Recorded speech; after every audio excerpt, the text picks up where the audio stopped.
Hey everybody, it was good to see you today at our Zoom meeting. I hope you don't forget to tell your moms Happy Mother's Day on Sunday, okay? So this is chapter 13. It's called Ames Crossing. In the loveliest town of all, where the houses were white and high, and the elm trees were green and higher than the houses, where the front yards were wide and pleasant, and the backyards were bushy and worth finding out about, where the streets sloped down to the stream, and the stream flowed quietly under the bridge, where the lawns ended in orchards, and the orchards ended in fields, and the fields ended in pastures, and the pastures climbed the hill and disappeared over the top toward the wonderful wide sky. In this loveliest of all towns, Stuart stopped to get a drink of sarsaparilla. Sounds a lot like Davidson, a lovely little town. Parking his car in front of the general store, he stepped out, and the sun felt so good that he sat down on the porch for a few moments to enjoy the feeling of being in a new place on a fine day. This was the most peaceful and beautiful spot he had found in all his travels. It seemed to him a place that he would gladly spend the rest of his life in, if it weren't that he might get homesick for the sights of New York and for his family, Mr. and Mrs. Frederick C. Little, and George, and if it weren't for the fact that something deep inside him made him want to find Margalo. And here's a picture of the little town. I can see a church steeple back there in the back, and there's the general store and Stuart's little car that he pulled up in front of it. After a while, the storekeeper came out to smoke a cigarette, and he joined Stuart on the front steps. He started to offer Stuart a cigarette, but then he noticed how small he was, and he changed his mind. "Have you any sarsaparilla in your store?" asked Stuart. "I have a terrible thirst." "Certainly," said the storekeeper. "Gallons of it. Sarsaparilla, root beer, birch beer, ginger ale, moxie, lemon soda, Coca-Cola, Pepsi-Cola, Dipsy-Cola, Pepsi-Cola, Popsy-Cola, and raspberry cream tonic. Anything you want." "Let me have a bottle of sarsaparilla, please," said Stuart, in a paper cup.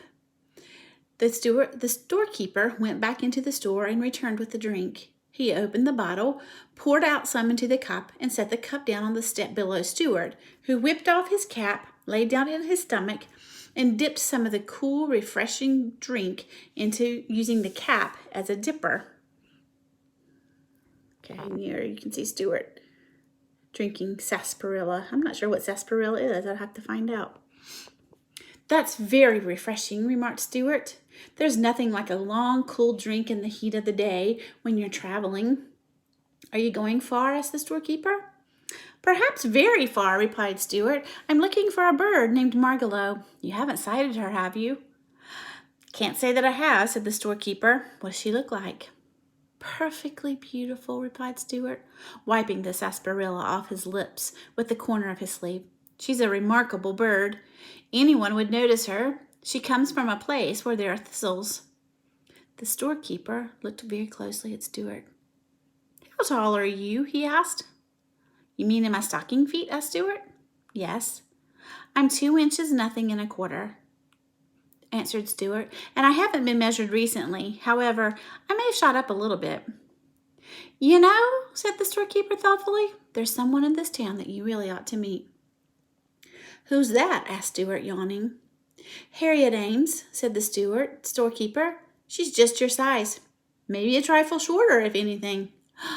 "What's she like?" asked Stuart. "Fair, fat, and 40? "Oh, no. Harriet is young, and she's quite pretty. She's considered to be one of the best-dressed girls in town, too. All of her clothes are specially tailored for her." "Is that so?" remarked Stuart. "Oh, yes. Harriet's quite a girl. Her people, the Ameses, are rather prominent in this town. One of her ancestors used to be the ferryman here in the Revolutionary days. He would carry anyone across the stream. He didn't care whether they were British soldiers or American soldiers, as long as they paid their fare. I guess he did pretty well. Anyway, the Ameses have always had plenty of money. They live in a big house with a lot of servants. I know Harriet would be very much interested to meet you." "Well, that's very kind of you," replied Stuart, "but I'm not much of a society man these days. Too much on the move. I never stay anywhere for very long. I blow into town and blow right out again. Here today, gone tomorrow, a will-o'-the-wisp. The highways and the byways are where you'll find me, always looking for Margalo. Sometimes I feel I'm quite near her, and she's just around the corner of the road. Other times, I feel like I will never find her and never hear her voice again, which reminds me, it's time I'm on my way. Stuart paid for his drink and said goodbye to the storekeeper and drove off. But Ames Crossing seemed like the finest town he'd ever known, and before he reached the end of the street, he swerved a sharp left, turned off into a dirt road, and drove down to a quiet spot on the bank of the river. That afternoon he swam and he lay down on his back on the mossy bank. His hands crossed under his head, and his thoughts kept returning to the conversation that he had with the storekeeper. "Harriet Ames," he murmured. Evening came, and Stuart still lingered by the stream. He ate a light supper of cheese sandwich and a drink of water, and he slept that night in the warm grass with the sound of the stream in his ears. In the morning, the sun rose up warm and bright, and Stuart slipped into the river again for an early dip. After breakfast, he left his car hidden under a skunk cabbage leaf, and he walked to the post office. While he was filling his fountain pen from the public inkwell, he happened to glance towards the door, and what he saw startled him so that he almost lost his balance and fell into the ink. A girl, about 2 inches high, had entered and was crossing the floor towards the mailboxes. She wore some sports clothes, and she walked with her head held high, and in her hair was the stamen from a flower. Stuart began to tremble from excitement.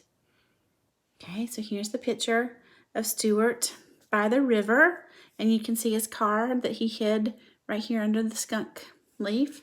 And then here's the picture of him in the post office. He's hiding here behind the inkwell, and here was the picture of the little girl who walked in.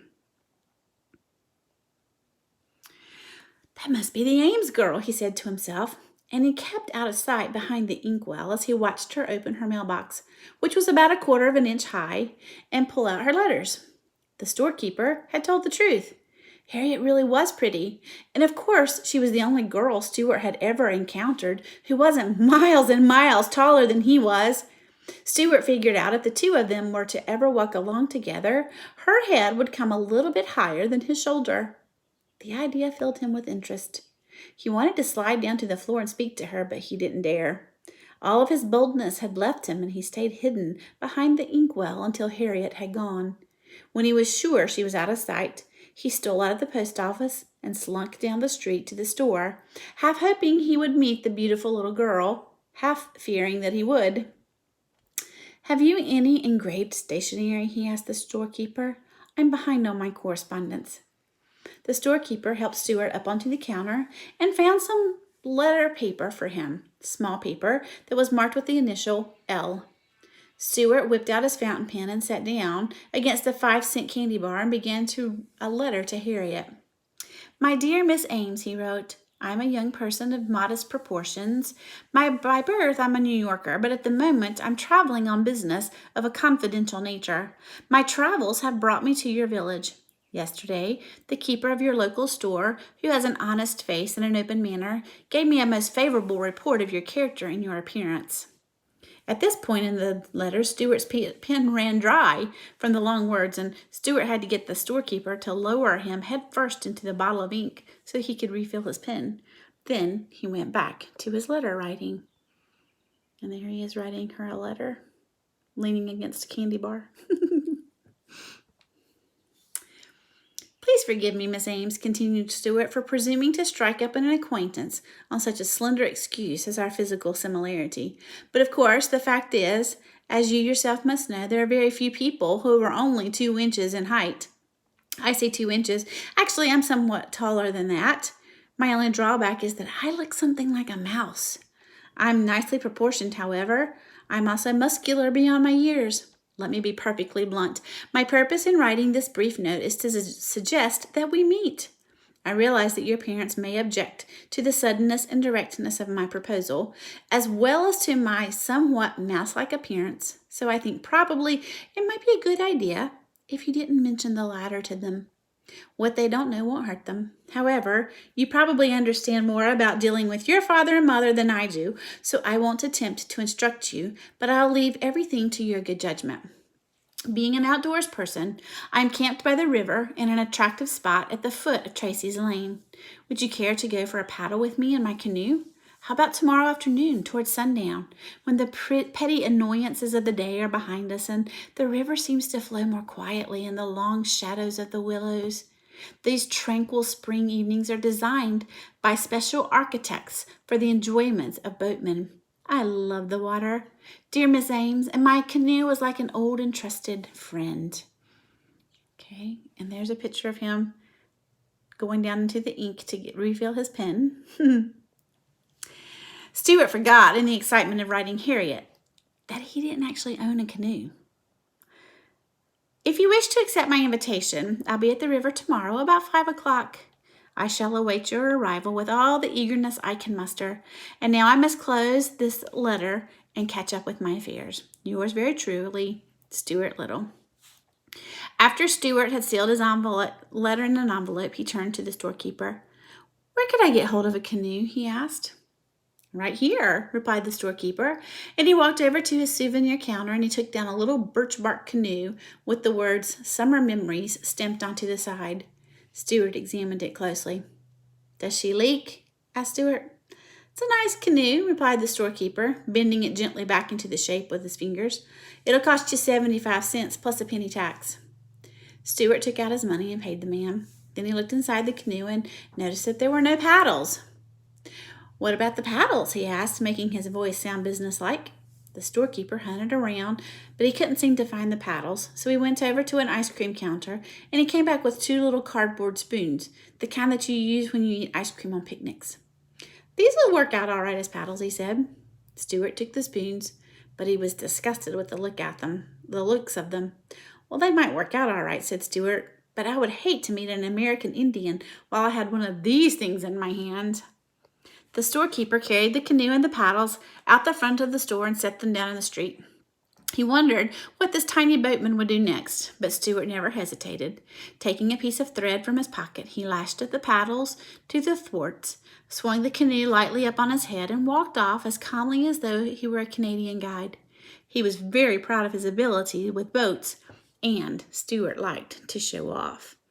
So there's a picture of him walking down with the canoe on his head. All right, that was kind of a long chapter, but that was the end of chapter 13. So tomorrow we'll read chapter 14. Have a great evening.